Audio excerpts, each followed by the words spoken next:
Kyojuro Rengoku, aka the Flame Ashira, is one of the most favorite characters for many Demon Slayer fans. His eccentric mentality, strong belief system, and courageous attitude has inspired many characters throughout the series.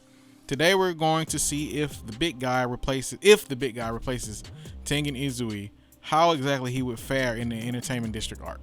I'll go through each scenario and discuss how each interaction lines up against the original. Who knows, maybe our heroes will fall to Daki immediately.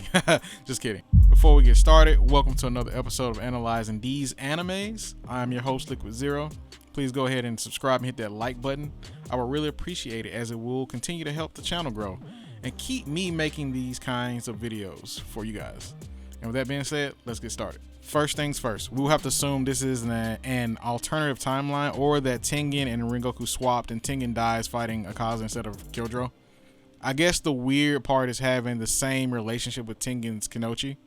However, Rengoku is a noble guy, so he definitely would want to save them regardless if they have an established connection or not. I do wonder if they would risk their lives like they did when trying to bail out Tengen, since ninjas technically shouldn't be as loyal as demon slayers would be to someone they don't know. I guess we just need to assume that we're getting the same level of help and cooperation because the gang saves them all. And within character, Kyojuro would definitely try to save everyone. So the main mission should stay the same. Kyojuro wants to rescue the ninjas, etc., etc. So we get kind of back to where we want to be. So like I said, Rengoku saves Kenochi that was part of Daki's group. By group, you should know what I mean and what they were doing. Can't say that on YouTube. For the members that are underground, let's just say that Inosuke somehow warns the gang and they're down there, and then Kyojuro comes and defeats Daki's belt. So we basically get lined up the same way the original plot plays out. Since Tanjiro and Nezuko weren't there, the situation should play out pretty much as normal. So with that being said, the main scenario is lined up. We can jump to where Daki gets her head whacked off and Gyutaro comes out. I want to think positively about this and give Kyojuro the best chance possible. Like I could say, well, he gets poisoned just like Tengen, but then there's no fun in that because he's going to die a lot faster. Let me gas Rengoku up a little bit. So since Akaza is 3 ranks higher than Gyutaro, Rengoku could temporarily go toe-to-toe with him. I'll say that his reactions in general should be on par or better than Tengen's. Let's say Gyutaro does not scrape or cut him at the beginning during the first clash, because if he scrapes him, it's pretty much over because he doesn't have the poison resistance that Tengen has.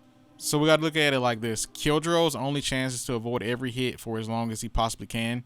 I don't believe he's faster than Tengen, but he probably has better reactions and attack potency. The second biggest issue here is going to be stamina. How long can he block and dodge? If he doesn't have Tengen's speed, can he avoid the Blood Demon arc?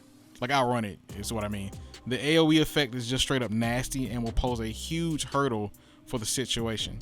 I know he can use his 4th form Blooming Flame Undulation defensively, but that only covers so much ground. He'll have to defend from a distance because that doesn't actually block from behind. At least as far as I know, it doesn't block from behind. I wish Kyojuro had some actual long range attacks or weapons like a shuriken or something, because regardless, he's going to have to get in, and trading is not an option for him, like at all. Quick theory, I wonder if demon slayers can clot their blood or something to slow down the poison spread. Technically, Kyojuro had Tanjiro clot his own blood to stop the bleeding and prevent himself from dying. Now that I think about it, I wouldn't be surprised if Tengen was actually doing this and his body isn't really resistant to poison. Also, all poison is not the same, and not all blood demon arts are the same. So how would his body know how to be resistant to Gyutaro in the first place? I could be completely ass backwards and he really does have resistance to poison. And if that's the case, this fight is pretty much over once Rengoku gets touched. And that could easily happen at any point in this battle. For the sake of argument, let's say the clotting works, but only for half the time that Tengen had. They will go back and forth for a bit, and then Kyojuro will get tapped eventually. It's just honestly too much AoE for me in good faith to say he will block or dodge every hit. Especially if he isn't faster than Tengen, which I don't think he is. And I mean, in or out of combat, I just don't think it's that close. I mean, I could be wrong, but yeah. Anyway, we will have him receive the same assistance that Tengen got from Tanjiro. So this will be a 2v1 versus Gyutaro. Eventually, Inosuke and Zenitsu will need help though with Daki, since she's going to get out of hand. So Tanjiro should go assist them at some point. And here lies the big problem, even without all the extra bonuses I've given Rengoku. He's going to get injured over and over again with a fighting style that can't deal with constant AoE assaults from Gyutaro. I actually think once Tanjiro leaves, Kyojuro is probably finished. If not from the poison, it's going to be from sustaining too much damage and not having the musical score AoE spamming that Tengen did or ninja tools. Think about it, those tools are what really prolonged the fight and actually got him to be able to be damaged at all, really. So to answer the question, could Rengoku replace Tengen in the Entertainment District arc and defeat Gyutaro? Unfortunately, the answer is no. Oh yeah, also I left this part out on purpose, but Inosuke has confirmed poison resistance, so the blood clotting thing is likely not true. But I still wouldn't be surprised if that's what happened in Tengen's case. It's also possible he was straight up lying like Gyutaro accused him of anyway. Something I like to think about, I think a lot of other anime YouTubers don't think about, is that author's intent. So authors leave certain things in animes and mangas for a reason. Like when Gen's Bankai, the whole speed thing when he lied about it. Like the whole thing was a lie when you really think about it. So I think it's almost it's kind of cool because it's kind of an interpretation.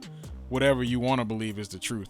Like people say that the whole Mach 500 or whatever Gen says is like to determine Bleach's speed, what is stupid, because when you determine someone a liar, why are you being selective in the things that you choose to be the lie or not? You see what I'm saying?